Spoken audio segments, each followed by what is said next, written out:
Oh, I didn't even put my headphones on. Who's the unprepared one now? We're live again for another UnPouched. And why does this all look wrong? I'm not in the right position. You're not in the right position. There you go. We normally prepare all this stuff. Position is everything. Position is everything. We've got a busy one. We had quite a bit to fit in, haven't we? We've had a lot to fit in, so if we appear to be a bit unrehearsed tonight, it's just that real life's been catching up with us. In the midst of rehoming 25 little baby fancy rats at the moment, and we've also got 3 beautiful pouchy babies, and we're hoping, if Mum is cooperative later, to maybe show you one of the babies. I'm really glad. You know what I'm really excited to see? Look in the left-hand corner. I have been all week trying different things. After the problems we've had with streaming in the past, I wanted to make sure that today would be perfect.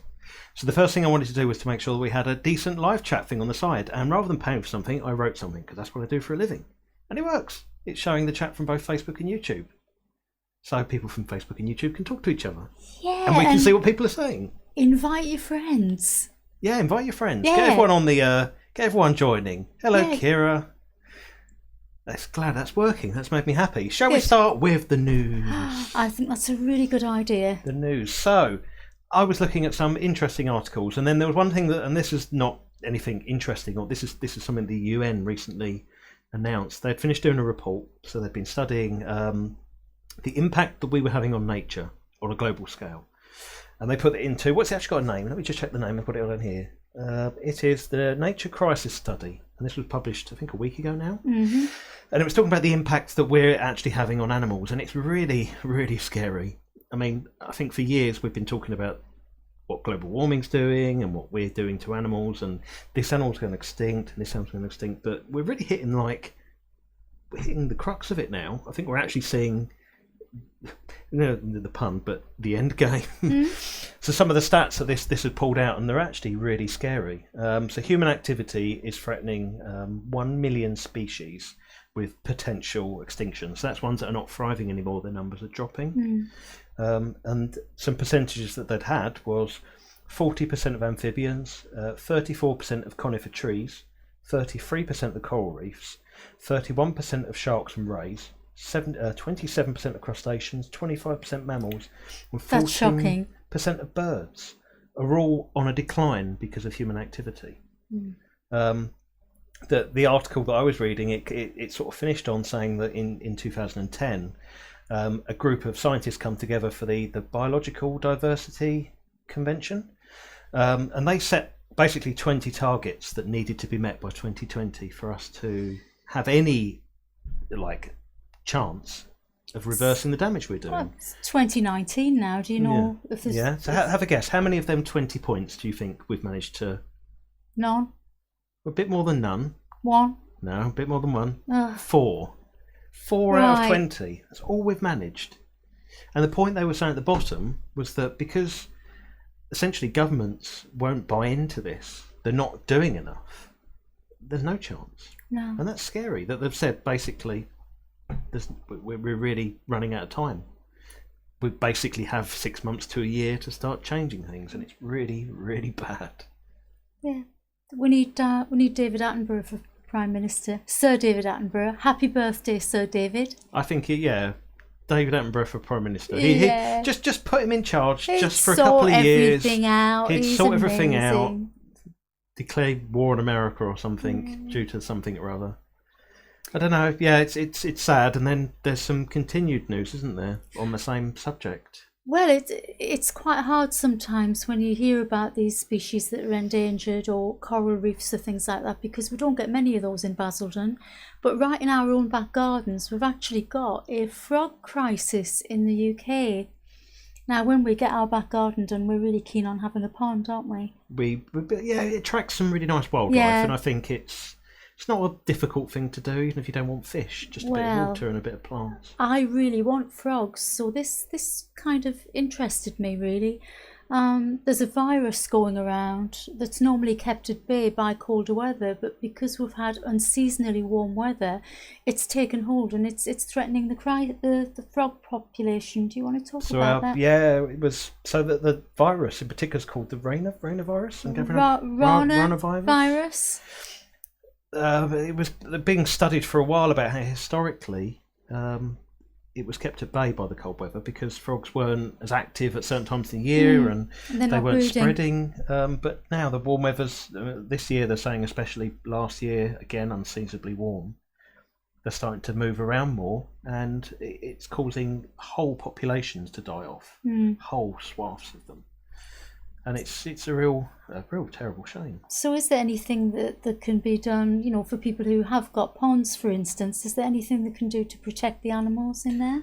Well, what they said, and this is, I kind of knew this was always a wise thing to do anyway, but I guess some people who have ponds doesn't really occur to them that to provide a shaded area, because frogs don't actually like the sun. They would prefer to sit in a shaded area, and they'll sit in a shaded area, and it's having that distinct temperature difference apparently keeps it at bay and helps keep it away. So it's something for us to bear in mind when eventually we can afford to get the garden done. Well, they were saying ideally you want a bog in your back garden, because apparently frogs love a good bog. A bog. I'm gathering they mean a bog of water, not a toilet. Yeah.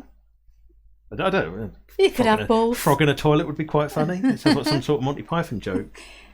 Frog in a toilet, That brings us on really, really nicely to the next subject that we've got. We've got very little about, rats in the news at the moment. Oh, so we try, I scour the internet, the top, the bottom, the sides, looking for any mention of rats. And this week, no. Well, not anything that was pleasant, to be fair. There was some news that wasn't pleasant that I don't want to share, but... no, I don't want to hear about that. No, that's what I mean. It's hard to find any... It's not websites that just dedicate to happy rat news, sadly. No, maybe we should start one up and make up some news if there isn't any. Happyratnews.com. Yay! I think that could catch on. Who wants happyratnews.com? You did mention pythons a minute ago, didn't you? I did mention pythons. And there is such a thing as a carpet python. Not a trouser snake, which really made me laugh. It is a carpet python, and they hail from Australia, northern Australia. And one was caught in the wild that was described as being quite peculiar.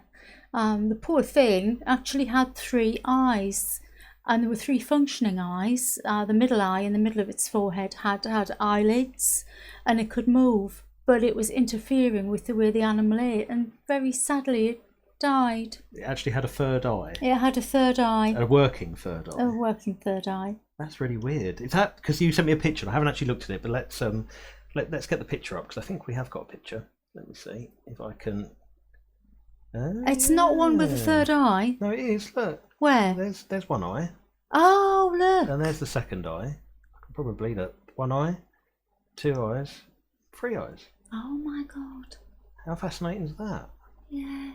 Poor little guy. His head looks a little bit structurally abnormal, so maybe he had other things with his palate that was stopping him. Well, from if you eating. kind of cover up the top eye, its eyes are lower down than they would normally be. Yeah, it's mutated, but yeah, they did try and save it. This is nature's way, unfortunately. Not everything will survive. Is there any information on what caused it or what it could have been? Yes, but I can't remember the name. Sometimes in twin or multiple pregnancies, one twin will absorb the other one, and a tumour will form inside the surviving twin, and it will have human tissue in it. There might be some hair in it, or teeth, or nails, or eyes, as we've seen. What's the name? Vestigial twin. Residual? Vestibular. Vestibule. It's usually me that can't pronounce words, not you. No, I can't remember the word at all. Vestigial. Twin. Think Family Guy. Because there's an episode of Family Guy about it. Anyway, another nice thing was that they did name this poor old snake, and they named him very originally Monty Python. Poor old Monty. I'm gathering they gave him a nice nickname before he died, because that would have been unfortunate. The idea is if you think something's not going to live, you wouldn't name it. But that's always look on the bright side of life. With your 3 eyes. Yeah.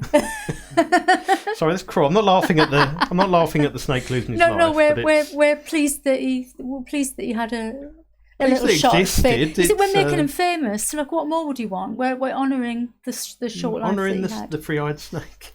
I'm surprised you haven't made some sort of trouser snake joke, to be fair. That's I what I was did earlier, expecting. but you missed it. Oh, did I? Yeah. Was that downstairs? Was that earlier? No, just a minute ago. Oh, Shows how much attention I pay to you, to be fair. Yeah, that's about right. That's not exactly anything new, though, is it? We were scrabbling around for rat news, to be honest, so I haven't got anything new to say. Just that if anybody gets the chance to go to London Zoo, go and see the naked mole rats. They've actually got an amazing colony there, and they've built up a whole series of tunnels and networks that would live in the wild. These ones are made from plastic and they're all illuminated so that we get the pleasure of seeing them. We went to see them about 2 years ago, didn't we? You have spoilt the big unveiling of this week's Rat Around the World.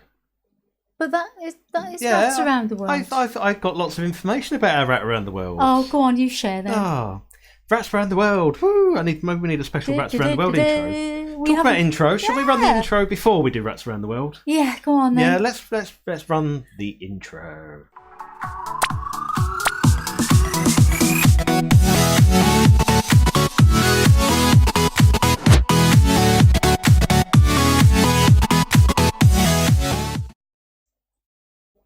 Because, if we don't do that, then I don't sleep tonight, knowing the intro wasn't run. I still can't understand why the intro doesn't go at the beginning. Because it's for dramatic effect. Right, carry on then. Carry on with the ratty Rats news. Around the World. Should we do the Rats Around the World intro? Rats Around the World. You can sing it. Go on, I've done it now. So for this week's Rats Around the World, we were going to do something about naked mole rats. And I've looked up about them before, never in any real detail. We like Claire was saying, we saw them in London Zoo, really cool and really quite sweet in a really ugly way, but never really read about them in any real depth. And the first thing I saw when I googled them today to get some information on them is they're not actually a rat, which kind of ruined the idea of them being rats around the world. But then I thought, well, the name's you've got the rat in the name. But what are they if they're not rats? They're closely related to guinea pigs or no porcupines. Way. Really? Well, if you look at the family name, they're not within the same ratus as most rats would be. So yeah, technically they're just a rat by name, not by what they actually are. But they're extremely cool. So some of you might know some facts about them, some of you might. But here's some really cool facts about naked mole rats. They come from the regions higher than pouch rats, so they wouldn't. So they wouldn't see each other in. They come from the Horn of Africa. They're in the Horn of Africa. The Horn of Africa. Yeah. That's always made me laugh. The Horn of Africa. So they're mountainous regions, really. Well, I would say more desert, really. Oh, I guess so. Yeah. And they are. You're going to have to see what we're saying about. I can't pronounce funny words. You're going to have. I've written it down. What does that say? It says eusocial. Oh, is it that as simple as that? Yes. That's what I was going to say it was, but I thought rather than get it completely wrong and look like a complete tit, I'd rather get you to say it. Well, eusociality is an organisation where animals will live in a hierarchy, a little bit like work, really. And they're more familiarly found in insects like ants and wasps, but these animals also develop that kind of social setup where they will have soldier mole rats and they will have a queen mole rat. And I always believed that the queen was born like this really big fat baby that would carry on to have more. Because like with ants the queen ant is... Well, because they're born... Because I know a bit about the ants, only because I've been watching YouTube videos about ants. And they get a certain food that only the ones that are going to be queen get. Or is that bees? Am I getting mistaken with bees? No, that's bees. Oh, that's royal jelly. That is royal jelly. I'm thinking of bees. Maybe I've been watching bee videos and not realised. No. No? They're probably wasps. Don't like wasps. Does anyone do the wasp dance? Does the wasp dance? I do the moth dance as well. You do the moth dance. We're sort of digressing a little bit here. Let's get back to these mole rats. Go on then. Okay. Give me something else. Something interesting about mole rats. Well, the queen, like I was saying, she's not born big like that. There must be something hormonal or some kind of pheromone involved. She has to actually fight to be at the top. They actually fight with each other, and the one that wins will get more. I wonder if it's testosterone that makes them grow. I don't know. I'm just imagining this big fat female fighting with another big fat female in a tunnel. Yeah. Where they can find it in the dark. Yeah. Going, yeah. So whoever is the best fighter basically gets to be the queen. Yeah, well, that kind of Makes sense. Yeah. So they have to fight to be at the top, and then she gets to the top, just gets fed and has babies all day. Yeah. Well, the food bit sounds good. I can already see that Maggie has beaten us to like the most fascinating thing about them, which is that they don't get cancer. That is incredible, and this is why they're studying them in laboratories to find out what it is that stops the bad cells from multiplying like they do in virtually every other species. Well, I kind of know. I did look into this and the research they're doing on them, and there's very few mammals that can do what they do. There's a lot of sea animals that can, like crustaceans, and that is where rather than cells dying and splitting, you repair cells. So they are very, very good at repairing damaged cells as opposed to just splitting, some dying. That's interesting. So the cells will be damaged. Well, because but they can repair. Every time a cell splits, there's a potential for damage to occur, and then obviously the more it splits, then you end up with something a bit like if you're copying a file back and forth from USB sticks forever. Eventually, you end up with some problem. It will corrupt, yeah. Exactly, and these guys just repair the damage, or as much as they can. So really fascinating, very interesting. I've got a bit of hay fever tonight, and it's getting worse, and I can feel myself getting really croaky. So I'm going to ask you to do the next bit. You're going to be going all gruff like this. Yeah, I'll lose my voice. Hooray! It's gone. There was one other final thing about naked mole rats that I thought was quite funny, quite fascinating. Someone had measured the largest territory that they found, and it was I've got it in acres, 6 acres spread over. And when you consider these animals, when you see them in real life, they're really small. They're like little mice. They're really tiny. And that 6-acre colony consisted of 300 individuals. Yeah. I thought you were going to say more. One queen. That one poor sod having all those babies. Well, I don't know. She gets fed. She gets all the... I don't know. I wonder... This is something I didn't look at, but I'd be fascinated to know is whether they're born asexually in the same way. Mammals don't reproduce like that. Yeah, but the drones, like with a lot of insects, don't. The soldier males will be infertile, and for some reason the females don't conceive. So I think the queen must put out some sort of pheromone that stops that happening. That's another one to do a bit of research on. I think maybe we can. I'm liking having the comments up here because I'm reading some of the stuff that Bob's putting up. And see, you guys know more. Why are we doing this live stream? You guys know more about this stuff than we do. I think we should have one from the US one week. Seriously, I think we should have guest star. We could have Bob and Maggie, and you could both do a live stream together, and we could watch. I think that would be a fair swap, wouldn't it? Oh, it's something we can talk about. Yeah, I think so. What's next on the agenda? Facebook. This was the big one. I thought we'd probably have got to this a bit earlier, but let's see. Facebook have banned animal sales, or supposedly banned animal sales, yet, as I found out today, they've actually technically been banned since 2017. Facebook just never cracked down on it until recently. What do you make of this? Do you think it's a good thing, bad thing, irritating? I think it's hard to define in some ways what constitutes a sale, because while Facebook opens the floodgates for a lot of really disreputable breeders to be able to make a fast buck to a really wide audience, essentially for nothing. It's cost free for them. What about the charities that try and find homes for animals? Because most charities will charge a rehoming fee, which is perfectly reasonable. You think they've got to feed that animal, they've got to house it. They often have them spayed or neutered. Yeah, and it's a very costly experience. So would that then prevent charities from asking for a rehoming fee? The big issue I always had with this, and this has become a big problem within the Pouchy circles for a long time, and this, I think Facebook just exacerbated it. It existed before with Gumtree, Pre-Loved, and all the very many things existed before. Was how it was so easy just to say, I don't want this anymore, and then you just. But not only that, but it's easy for you then to say, well, I want I want to rehome this. I want my money back for it. And when you're marketing, and that's essentially what Facebook allows you to do, is market what you're selling to a wide audience. You're opening yourself up to then potentially run into people who actually will pay that, which just encourages people to do it more. Yeah. In the case of pouched rats, they're very desirable, and they're also quite hard to breed. As in our experience, it's took us a long time, and involving imports from Europe to be able to do it.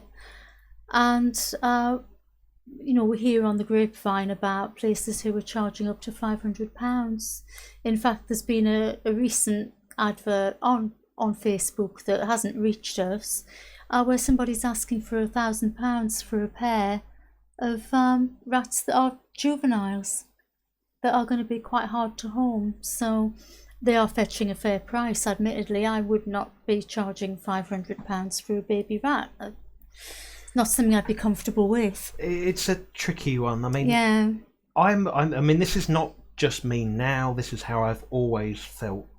If you're rehoming an animal, you've given up that right for getting your money back for them. If you're breeding and you're selling babies, then it's the breeder's responsibility to make sure they go to the best possible home, and that you've vetted and you've done all you can. And that the money that you charge as a breeder is designed to support your program, but also to stop people from getting them who you don't want to, basically. And in a lot of cases, I mean, good breeders will probably give away equally as many as they sell, purely on the basis that it's to their advantage to have their babies go to good homes. When it comes to rehoming, I think the tables are different. It should be about, when I bought this animal, I made a commitment to it, and now I can't cope with it. I need to find it the best possible home I can. And money shouldn't even enter into that. I mean, people might say, I tell you love them very much. It must be upsetting. Look, here's a bit to get yourself I don't know, a large bottle of plonk to cry into when they've gone.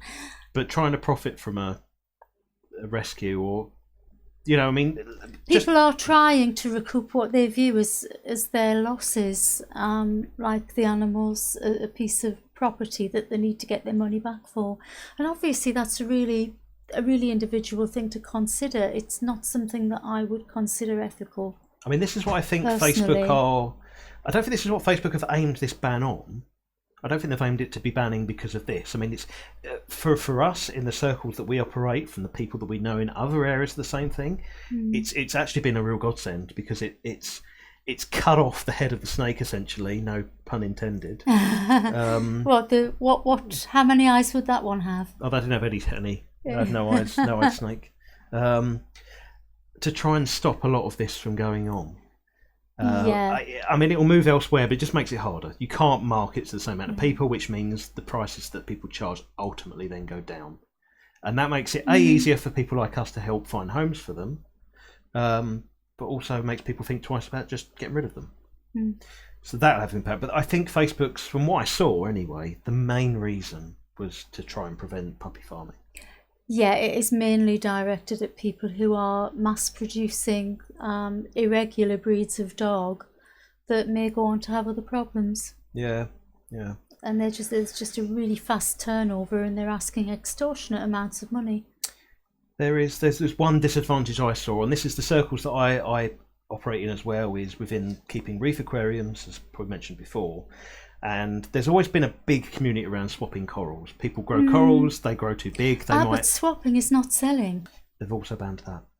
Really? You can't sell or swap. I didn't know that. So you can't It's the same for adopting, rehoming, all of that. Well, that will really affect charities. Yeah. That could be a problem if they get too pedantic over it. That really could be a bit of a loss. So, but it's I mean, the disadvantage I see, and I know that they can't just make it okay for one particular thing but not others.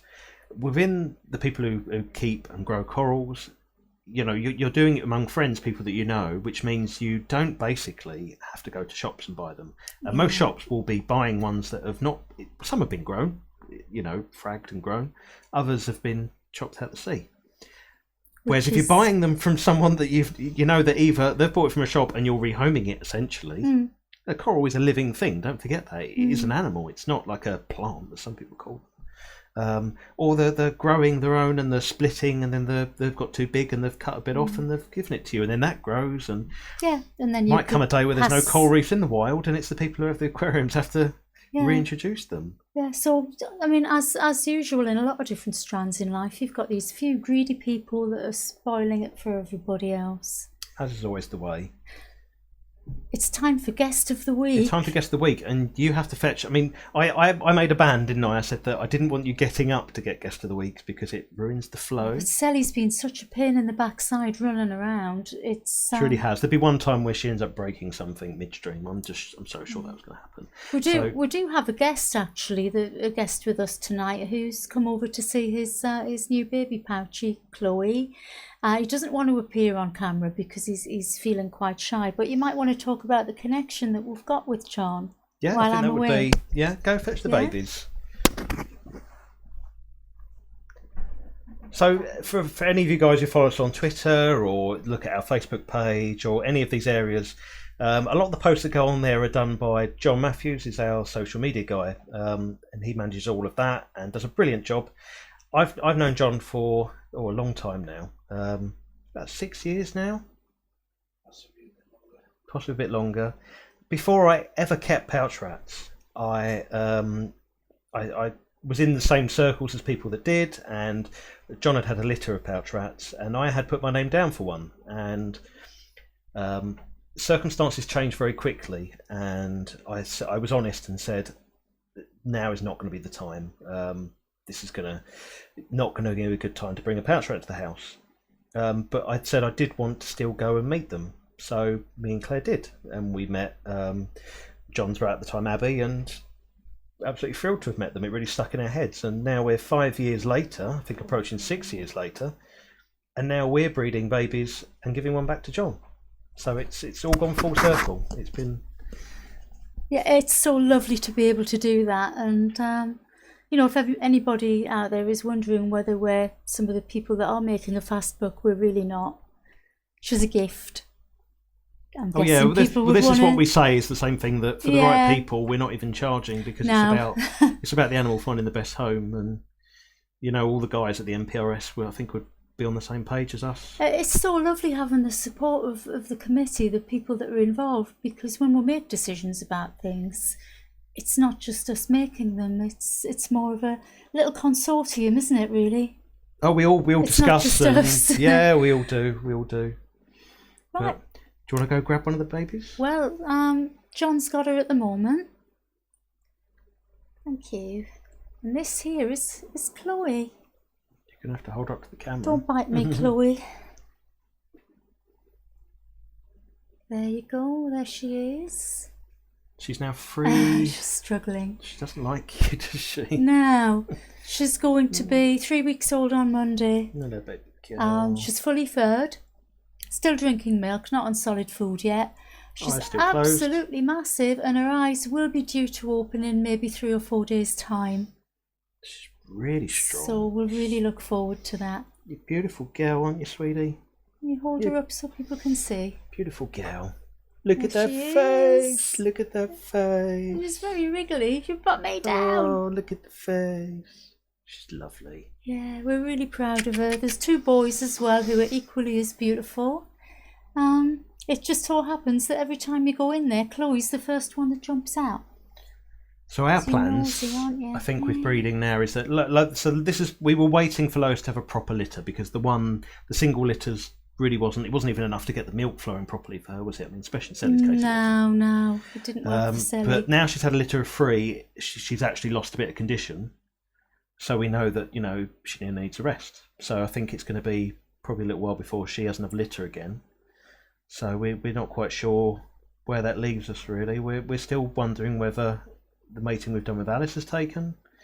We'll find out, I think, in the coming weeks if that's true, if that's happened. And then I think after that there will be a longer break. It's been a busy start of the year. It really has, and there's been, obviously, for people that followed Sally's story, a lot of ups and downs, a lot of sleepless nights. Considering, let's be honest, that all of last year we was like on and off trying. It's not for the It didn't faint-hearted at happen. all. And then this year just... Get me a baby.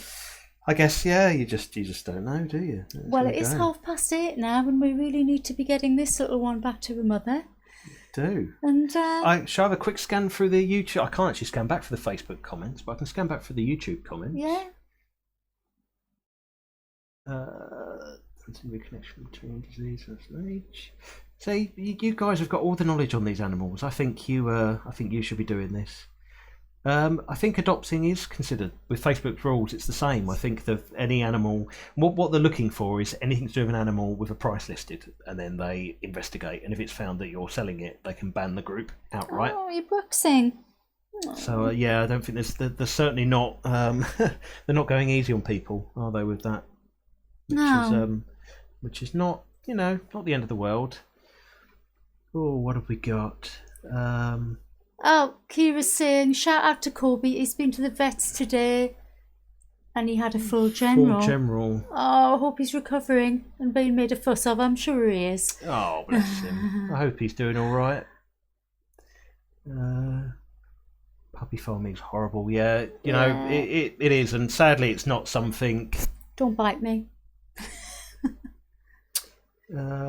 He does the moth dance. I most certainly do the moth dance. You have a... Is this a rescue organisation? We kind of are a rescue organisation. We help facilitate where we can, and we don't mind doing some of the travelling and stuff to try and facilitate it. And trying to match up the correct people with the correct animal as well is something that we're finding is really, really important. It's putting people in contact with people near them who have the information to make that decision. Yeah. So yes and no. We still feel like everything's in its infancy. We're still growing. I think we've done a couple of successful rescues, haven't we? We've done maybe 3. Cecil. Cecil's been a complete success story. Oh, that has been wonderful. Yes, I mean Cecil's been one of the biggest success stories, I think, and I've mentioned before the story with Cecil, so that's. And Yena was the first one. Yena was the first rescue who had an absolutely wonderful home with Annette Reynolds, who now owns Floki, one of our NPRS babies, even. Before my voice completely gives out, I think we should say goodbye. I think we should, because I think we're unpouched. We are totally unpouched. Have a lovely weekend, everybody, and we'll see you in a fortnight. We'll see you in a fortnight. Yeah. Bye for now, everyone. Bye.